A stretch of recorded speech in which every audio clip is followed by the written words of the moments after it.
Hi guys, we're back again, and it's been a while since we did a video last, about probably 7 months Six, 7 now. months, yeah. And things are different. You can see if you actually look at one of our prior videos. At that point, I had hair. I have since lost it. Many of you know, but I have had to go through chemo, and we are finished with the first process, did surgery, and are getting ready to start the next stage of chemo and hopefully the next month or so. But in the meantime, we wanted to get back in the kitchen and get back to our K&T homemade hacks. And today we have homemade pumpkin puree. So I know I love pumpkin rolls, my favorite thing ever, especially this time of year. I had Ty plant me plenty of pie pumpkins this year. We have them all laid out on our island for you to look at in just a minute. And we got 11. Some of them are small, but I would say that they are small because we had so many on the vine. And some of them are bigger, but two vines, that's all. Yeah, and so 2 vines produced 11 pumpkins. Now, if we had trimmed some of them off, then they would have gotten bigger, but they will bake just the same. And so we let them go so we can have hopefully a ton of pumpkin rolls. So we're going to get through our pumpkin puree process today. And then later, hopefully we'll do the pumpkin roll process, and we're going to save our seeds to bake them because we also like the pumpkin seeds. This will be a 2-part, maybe a 3-part, maybe. So we'll see. Hang tight. I'm going to be her cameraman for the day. So hang tight. Here we go. All right, guys, so here are our pumpkins. As you can see, they are different sizes. I did wash them off on the outside because they were grown outside, so they did have like dirt and stuff on them. And so because we're going to be baking them, even though we're not going to be eating the outside part, we don't want that mixing in with the inside portion that's going to make the puree. The other things that I have here, I have our baking sheets. I did already line them up, so I figured for these 11 pumpkins, I will need the 3 large sheets and 1 small sheet just so that they fit appropriately on there. And what we're going to do, we're going to cut these in half. We're going to scoop out the insides. Now I am saving the seeds, maybe not all of them because this is probably going to be a lot of seeds, but most of the seeds for baking. And so we'll do that later on. But once they are all cut and placed on the baking sheets, cut side down, we will bake them until the outside portion is soft enough to peel. Now I did do this last year, and some of the outer shells or this outer skin was not soft, but it actually got really hard and created more of like a bowl. And that still worked. And if it happens this time, we'll show you what to do. I was able to just hold it almost like a bowl where I just scooped out the inside for the puree. So I'm not sure if that's going to happen this time or not, but we'll see. Otherwise, I have a spoon that's to get our seeds out, and then I do have 2 measuring cups over here with water. I have water in one. We'll do water in the other 2. You don't always have to put water on your baking pans, but if you do, it helps just to keep this nice and moist once it's baking so that it doesn't get dried out. So you do want your puree to still be moist so that it is good and not overly dry. So we'll get to it and start cutting these up. I'm starting with this pumpkin here, and I'm not going to have you guys have to watch all of this because we do now have the power of editing. So we're going to get to the end. We're going to fast forward through the cutting process and the cleaning out bit. But what we're going to do, we're going to cut these all in half. This one's already missing the stem, which is nice for my fingers. These other ones are still pretty prickly. You can probably see that, but even as they're dry, be careful because when I picked it up, it still hurts. So on these guys, because they do have that stem, we're first going to cut that stem off so that this is more of a flat surface. Over here, we don't need to do that because the stem is already missing. So we're just going to cut her in half, and then we're going to go.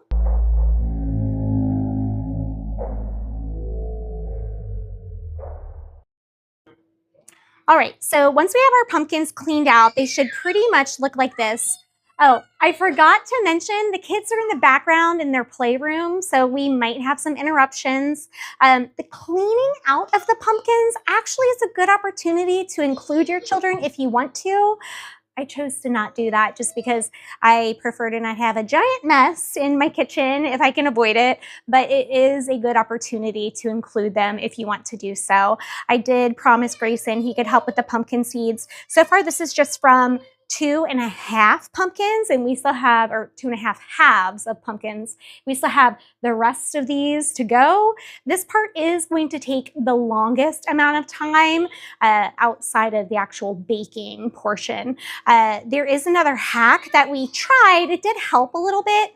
If you have one of these beaters, so old-fashioned mixer beater, Ty and I had a little not argument, but difference of opinion on what it is called.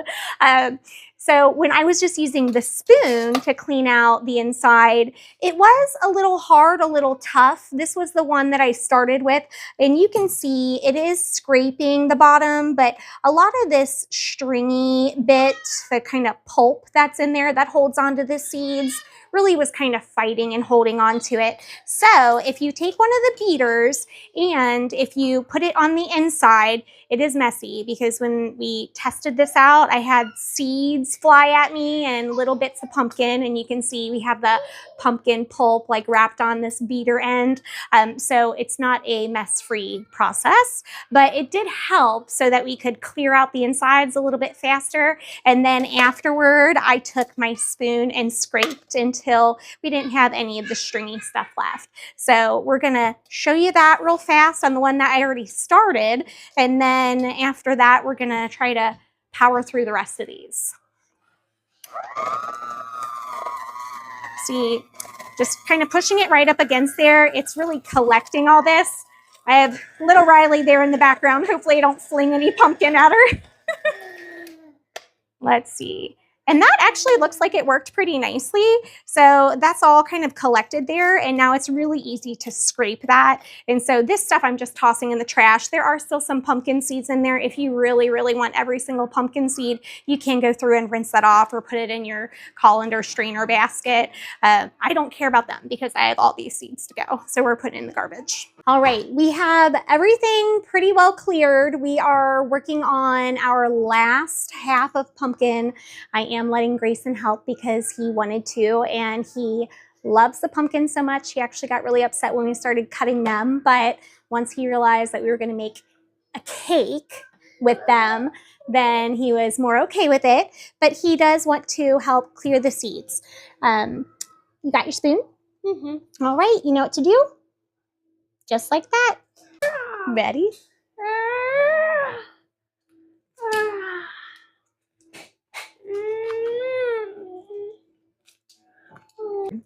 Hey, what are you doing? All right.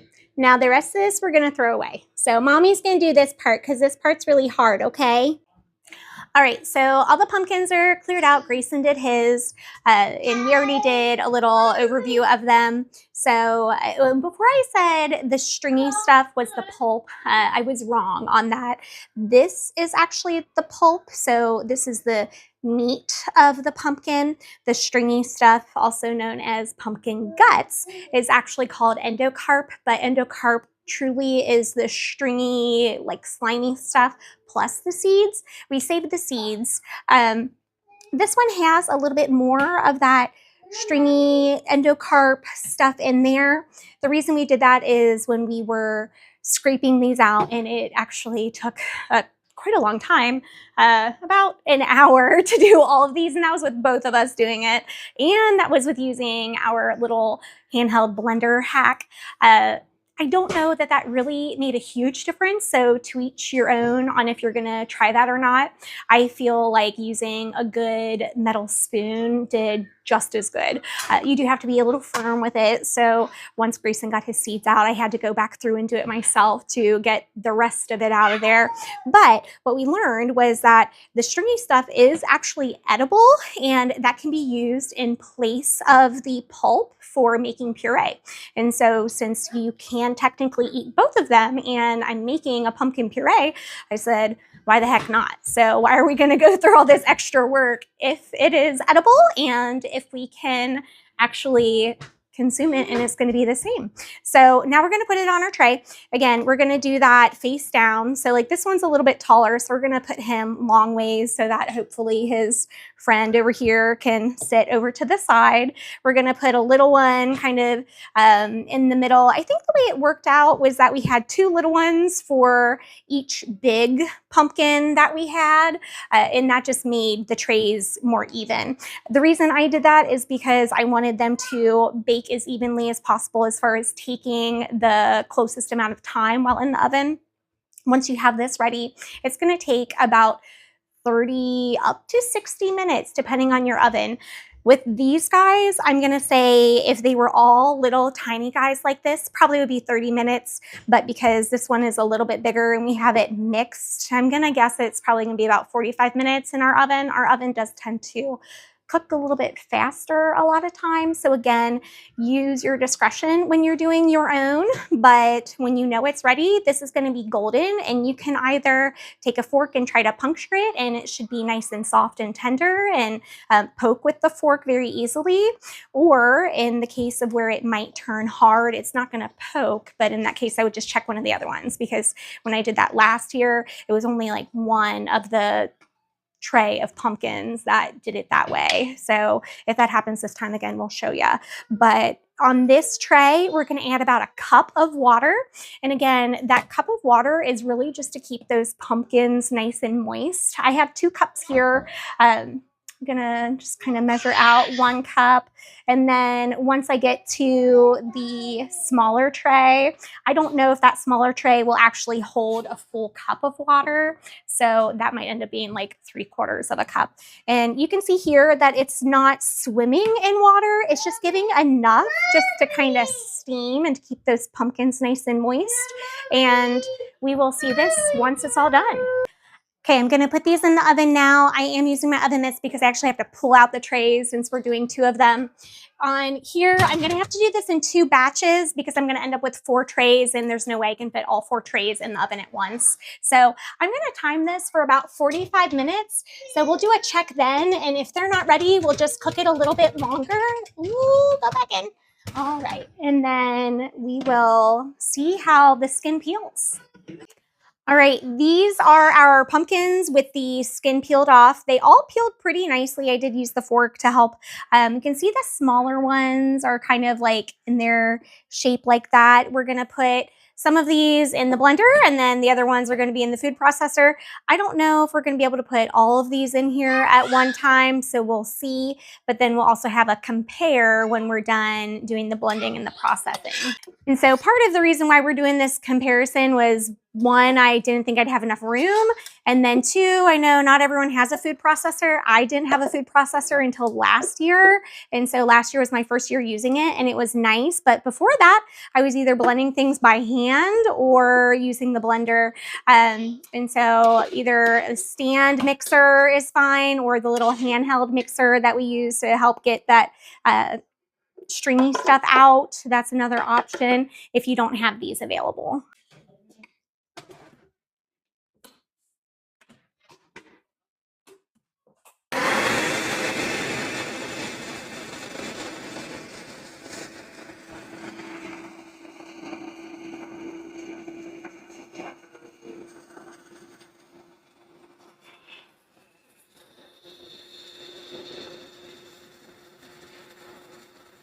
I lost my lid. So just checking it now, and that looks nice and smooth.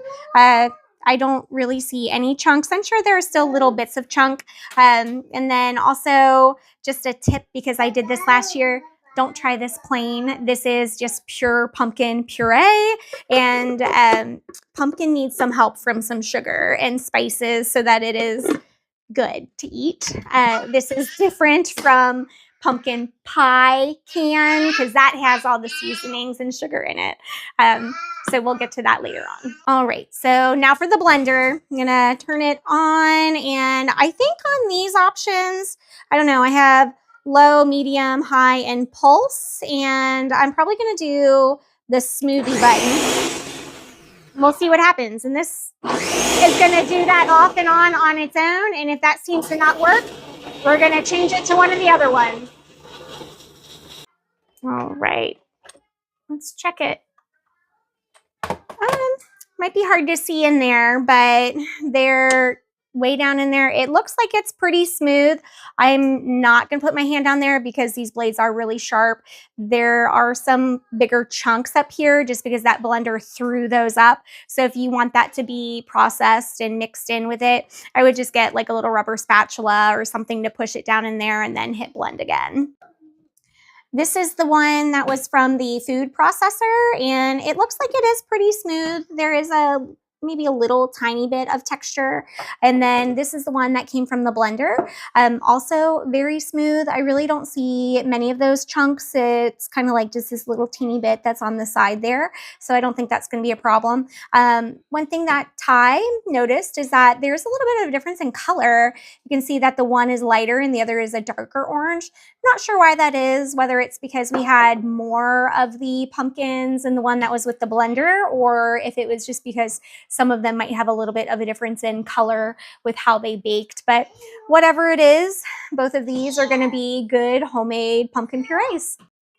All right, so on this small tray that we have, this only took about 30 minutes or so, 32 minutes.